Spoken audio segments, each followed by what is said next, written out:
श्री कृष्ण रुक्मिणी संवाद। श्री सुखदेव जी महाराज कहते हैं, राजा परीक्षित से, परीक्षित, एक दिन समस्त जगत के परम पिता और ज्ञानदाता भगवान श्री कृष्ण रुक्मिणी जी की पलंग पर आराम से बैठे हुए थे। भीष्मक नंदनी श्री रुक्मिणी जी सखियों के साथ अपने पतिदेव की सेवा कर रहे थे, उन्हें पंखा जल रहे थे।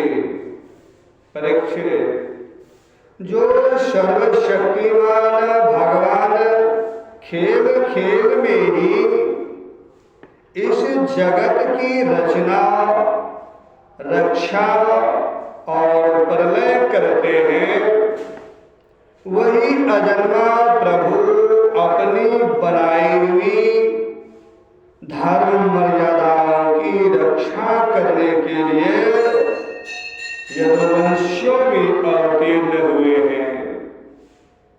रुक्मिणी जी का महल बड़ा ही सुंदर था। उसमें ऐसे ऐसे चंदवे तने हुए थे जिनमें मोतियों की लड़ियों की झालरें लटक रही थी, मणियों के दीपक जगमगा रहे थे, बेला चमेली के फूल और हार महक रहे थे। फूलों पर झुंड के झुंड भौरे गुंजार कर रहे थे। सुंदर सुंदर झरोखों की जालियों में से चंद्रमा की शुभ किरणें महल के भीतर छिटक रही थी। उद्यान में पारिजात के उपवन की सुगंध लेकर मंद मंद शीतल वायु चल रही थी।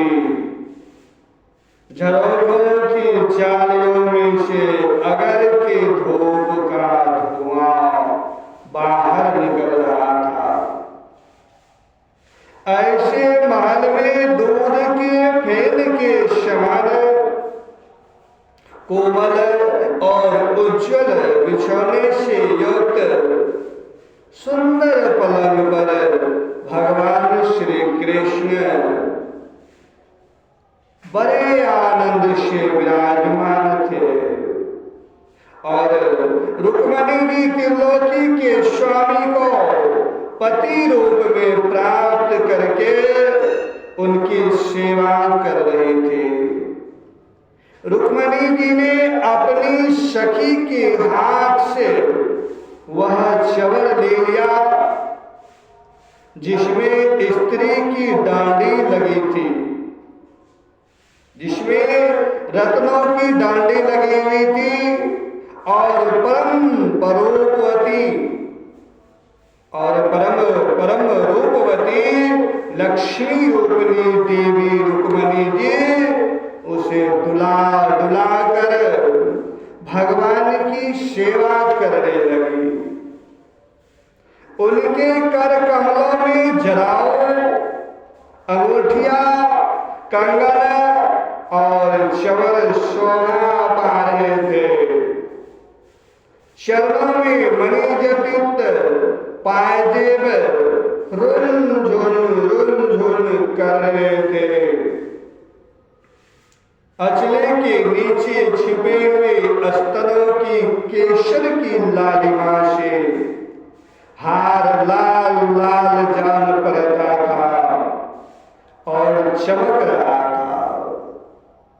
नितंब भाग में बहुमूल्य करधनियां लड़ियां लटक रही थी। इस प्रकार वे भगवान के पास ही रहकर उनकी सेवा में संलग्न थी। रुक्मिणी जी की घुंघराली अलके, कानों के कुंडल और गले के स्वर्ण हार अत्यंत विलक्षण थे। उनके मुख चंद्र से मुस्कुराहट की अमृत वर्षा हो रही थी। ये रुक्मणी जी अलौकिक रूप लावण्यवती लक्ष्मी जी तो है। उन्होंने जब देखा कि भगवान ने लीला के लिए मनुष्य का सा शरीर ग्रहण किया है, तब उन्होंने भी उनके अनुरूप प्रकट कर दिया।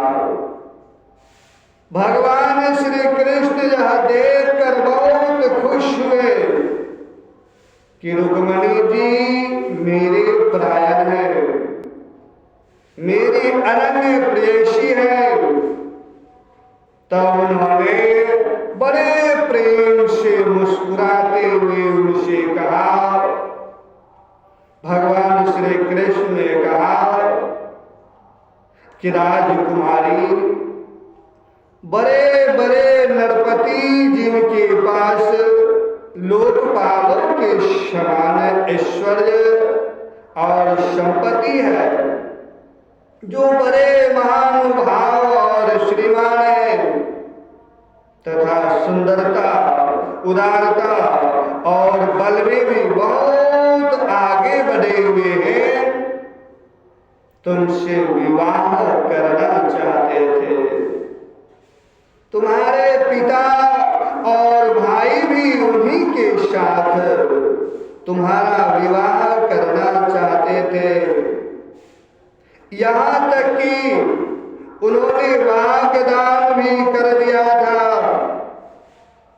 शिशुपाल आदि बड़े बड़े वीरों को जो कामोद होकर तुम्हारे याचक बन रहे थे, तुमने छोड़ दिया और मेरे जैसे व्यक्ति को जो किसी प्रकार तुम्हारे समान नहीं है, अपना पति स्वीकार कर लिया।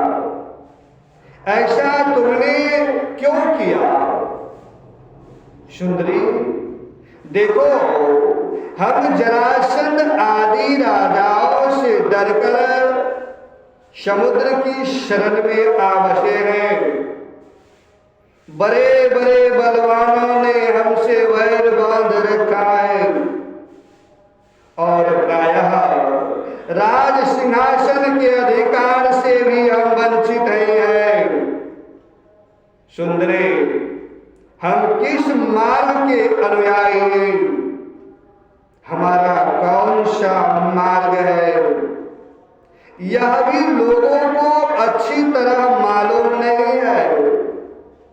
हम लोग लौकिक व्यवहार का भी ठीक ठीक पालन नहीं करते, अनुनय विनय के द्वारा स्त्रियों को रिझाते भी नहीं।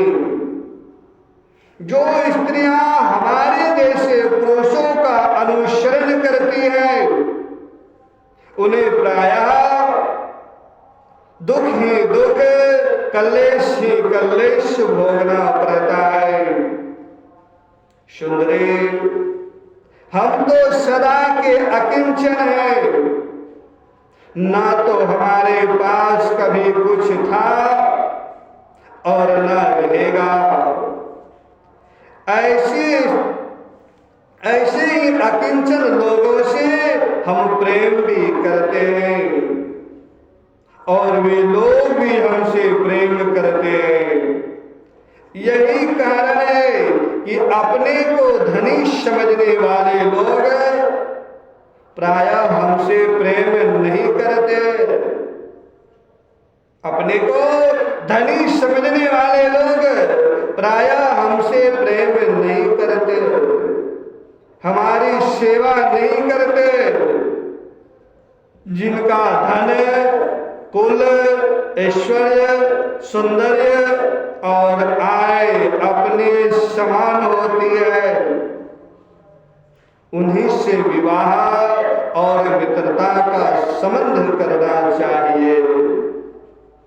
जो अपने से श्रेष्ठ या अधम हो, उनसे नहीं करना चाहिए। विदर्भ राजकुमारी, तुमने अपनी अदृढ़ शक्ति, तुमने अपनी अदूरदर्शिता के कारण इन बातों का विचार नहीं किया और बिना जाने बुझे भिक्षुकों से मेरी झूठी प्रशंसा सुनकर मुझ गुणहीन को वरण कर दिया। अब भी कुछ नहीं बिगड़ा है, अब भी कुछ बिगड़ा नहीं है। तुम अपने अनुरूप किसी श्रेष्ठ क्षत्रियों को वरण कर लो, जिसके द्वारा तुम्हारे इहलोक और परलोक की सारी आशा अभिलाषाएं पूरी हो सके।